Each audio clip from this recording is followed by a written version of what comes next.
Pois é, gente. Como eu estava falando, a vida em si está relacionada àquilo que nós damos. Quanto mais nós damos, quanto mais nós nos oferecemos, quanto mais nós ofertamos, mais nós recebemos, mais nós somos abençoados. É a palavra de Deus quem diz isso. Isso não é uma invenção minha. Eu estou apenas repetindo as profecias pronunciadas pelo próprio Senhor Jesus. Mas o fato é que há reticências, há medos, há dúvidas. Muitas pessoas ficam a perguntar, mas o dinheiro que eu dou, a oferta que eu dou, não vai para o bolso do bispo Macedo? Não vai para os pastores, não vai para a mão dos pastores? É interessante, muito interessante. Eu posso até discernir o espírito. Porque, minha amiga, meu amigo, é isso que o diabo quer que as pessoas pensem. Elas pensam, o diabo quer que as pessoas pensem assim, olha, se eu der o meu dinheiro, se a minha oferta, eu vou ficar enriquecendo o bispo Macedo. Não, não sou trouxa, não. Tudo bem. O que eu tenho dito para os pastores, o que eu tenho ensinado para o povo, é o seguinte: se você tem dúvida para dar, então você não deve dar nada. Você não deve dar nada. Quem obriga você a dar alguma coisa? Jesus não disse, você é obrigado a dar. Ele não impôs a vontade dele. Ele apenas ensinou, olha, quem crê verá os sinais. Claro, claro. Se você entender o Espírito do Senhor, o Espírito de Deus, você há de convir que Deus, para conquistar o meu ser, a minha vida, Ele teve que dar o Filho dele. Ele foi obrigado a seguir a lei do dar e receber. Ele teve que dar o Filho dele, para que pudesse me salvar, pudesse ter-me a mim. Ora, claro, se você não tem certeza, se você não tem fé para dar, você não deve dar nada. Vá na Igreja Universal, não dê nada. Não dê, eu até faço um desafio para você neste momento. Eu faço um desafio para você não dar nada durante, você que vai na igreja, por exemplo, 2 vezes ou 3 vezes na semana, não dê nada. Fica uma semana sem dar, ou fica 15 dias sem dar. Sem dar nada, não dá oferta nenhuma. Fique 1 mês sem dar.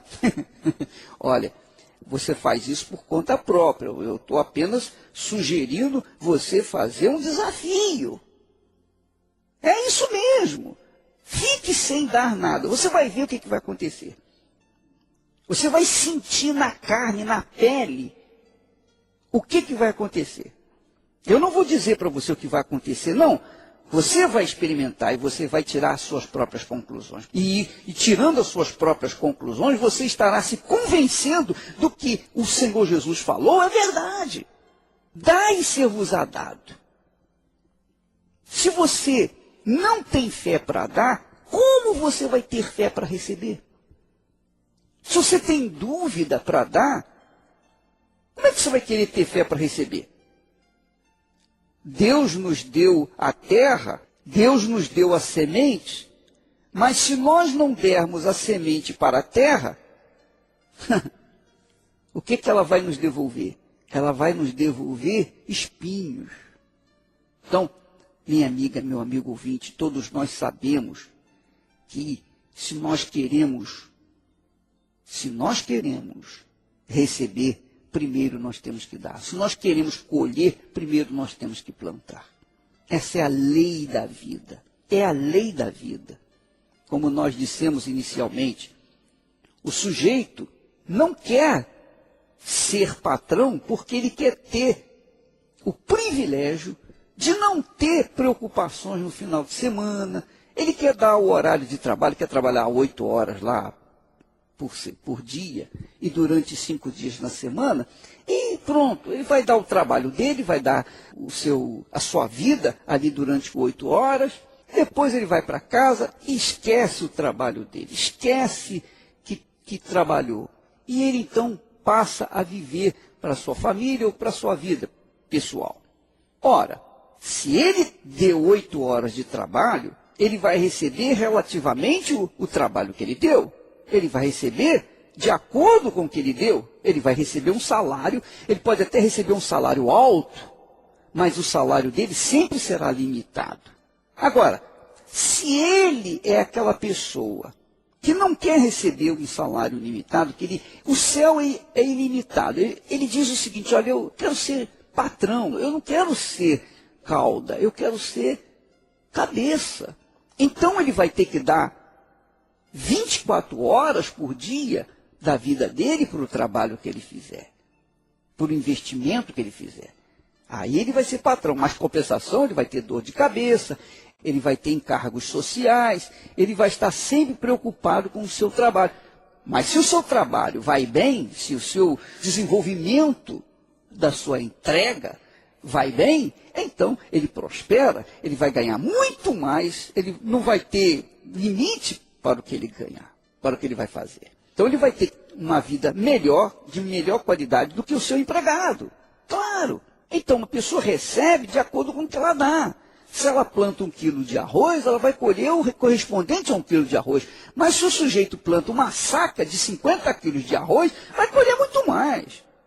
A Bíblia fala sobre isso. Aquele que plantou pouco vai colher pouco. O que plantar muito, colhe muito. Então tudo depende da nossa entrega, daquilo que nós damos.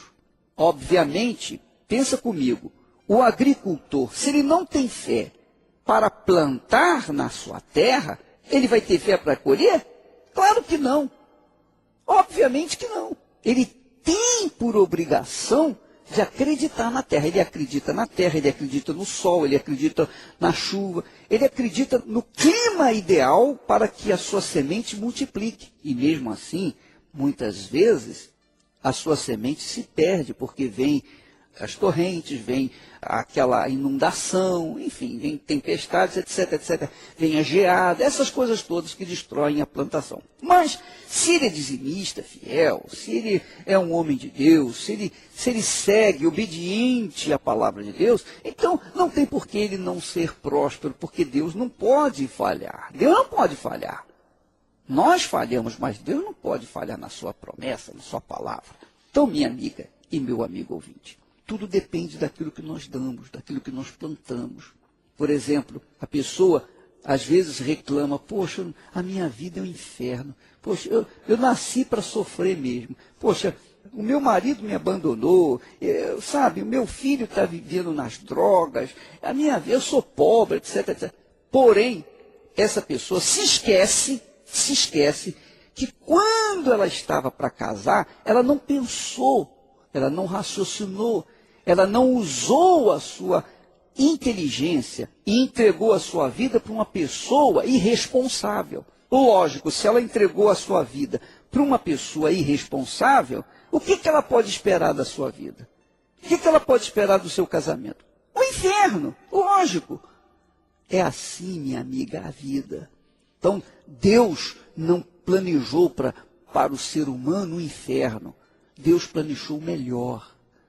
Ele, quando criou o ser humano, primeiro, ele preparou a terra, ele fez tudo do bom e do melhor, como o pai, como a mãe, que prepara o berço, o enxoval da criança que vai nascer dentro de 9 meses. Deus preparou a terra para o homem viver uma vida abençoada, uma vida próspera, uma vida sem precisar suar para tirar o fruto da terra. Mas o homem foi rebelde, foi burro, e ele deu a sua autoridade, passou a sua autoridade, transferiu a sua autoridade para o diabo. Consequentemente, ele se tornou servo do diabo. E o que ele quer? O que ele pode esperar da vida? O que ele pode esperar desse mundo? Ele vai esperar que o diabo, como o Senhor, vai lhe dar boa vida? Não, vai trazer inferno. Então muita gente não crê em Deus por isso, porque vê tantas crianças sofrendo, doentes, enfermas, passando fome, há tantas injustiças, tantas diferenças, mas Deus não tem nada com isso. Não tem nada com isso. O que Deus faz hoje é enviar os seus servos para pregar a palavra dele. Aqueles que se agregam à palavra dele, aqueles que concordam com a palavra dele e obedecem, esses entram na arca de Noé e são salvos do dilúvio. Agora, aqueles que não entram, aqueles que não querem, aqueles que não creem, então ficam de fora e sofrem as consequências. Minha amiga, meu amigo ouvinte, a vida depende do que a gente dá.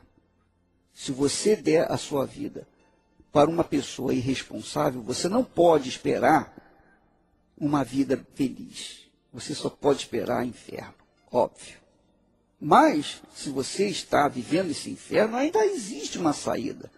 Porque Deus pode tornar novas todas as coisas para você. Ele é tão poderoso que é capaz de transformar a sua vida. Agora, não vai transformar da noite para o dia. Você vai ter que plantar, você vai ter que semear a sua própria vida no altar de Deus, ser obediente, pagar o preço, pagar o pedágio da salvação. E aí, pouco a pouco você vai conquistando e pouco a pouco você vai tendo uma vida de qualidade. Mas depende da sua entrega, depende do que você dá. Se você dá parte de si para Deus, você não pode esperar que Deus dê o que Ele tem para você, o que Ele tem reservado, prometido para você. No máximo que Ele poderia ajudar é aquela parte que você deu para Ele. Mas Ele não vai fazer isso. Ou a pessoa se entrega 100%, ou então não se entrega. Com Deus não existe mais ou menos. Com Deus ou é ou não é. Não existe meio barro, meio tijolo. Ou é ou não é. Ou você entrega ou você não entrega. Muita gente é convertida ou se diz convertida, se diz cristã, mas vive uma vida miserável simplesmente porque é gente que é hipócrita. Dá metade do que é seu, do que é de si. Então, o que Deus pode fazer com a metade? Nada, ou tudo ou nada, ou é ou não é. Eu sou, nesse aspecto, no aspecto da fé, ou é ou não é. A verdade é essa. Ou a pessoa é ou a pessoa não é. Se você é, então não tem mais ou menos. Você se entrega corpo, alma e espírito. E Deus, então, que é perfeito, que é glorioso, Deus que é fiel, vai cumprir as promessas dele na sua vida. É como diz lá em 2 Crônicas, capítulo 16, versículo 9, diz o seguinte: porque quanto ao Senhor, seus olhos passam por toda a terra, para mostrar-se forte, poderoso, para com aqueles cujo coração é totalmente dele, e não parte. Então, se você quer, você tem que dar toda a sua vida. Você tem que se entregar de corpo, alma e espírito. Você tem que amá-lo acima da sua mãe, do seu pai, do seu filho, de sua filha, do seu neném que vai nascer. Acima de tudo, acima de si próprio. É isso aí. E se você não está disposto a dar tudo para ele, se entregar 100% para ele, então, minha amiga, meu amigo, esquece, porque nada vai acontecer da parte de Deus.